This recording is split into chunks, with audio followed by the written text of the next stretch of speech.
Welcome to golden screens. ఈరోజు నేను మీకు వినిపించబోతున్న కథ శ్రీ మేగడ వీరభద్రస్వామి గారు రచించిన నేటి బాలలకు నీతి కథలు అన్న పుస్తకంలోని మేకపోతు గెడ్డం అనే కథ. ఇంకా కథలోకి వెళ్దామా? మేకపోతు గెడ్డం పెంచుతుంది.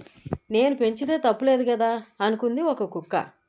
మేకపోతులా గడ్డం పెంచలేను, కానీ మేకపోతు గెడ్డం ఒంటి మీద వెంట్రుకలు సంపాదించుకొని వాటిని ఒంటి మీద అతికించుకుంటే నేను మేకపోతులా ఉంటాను. అందరూ నన్ను మేకపోతులాగే గౌరవంగా చూస్తారు అనుకుంది కుక్క. ఒకరోజు ఒక సాయిబు మేకపోతును చంపి తోలు తీసి ఆ తోలుపై ఉన్న వెంట్రుకలను శుభ్రం చేశాడు. ఇదే మంచి సమయం అనుకొని ఆ కుక్క ఆ వెంట్రుకలను ఎత్తుకుపోయింది. సరిగ్గా గెడ్డం వెంట్రుకలు దొరికినందుకు తెగ సంబరపడిపోయింది. ఒక ముసలమ్మ అంబలి వండుకొని పొయ్యి మీద ఉంచితే దాన్ని ఎత్తుకుపోయింది. నేలపై పడేసి ఆ అంబలిలో దొర్లింది.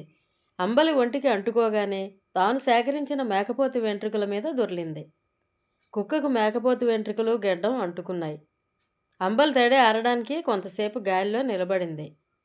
అంబలి తడి ఆరిన తర్వాత కుక్క మేక వెంట్రుకలతో అచ్చం మేకపోతులాగే కనిపించింది. అందరూ గౌరవిస్తారని ఊర్లో అన్ని వీధులు తిరిగింది.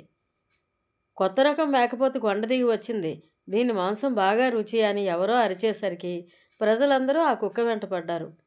కుక్క తప్పించుకొని పారిపోయింది. కానీ నేరకపోయి వెంట్రుకలు అంటించుకున్నానని వాటిని వదిలించుకోవడానికి నానా తంటాలు పడింది.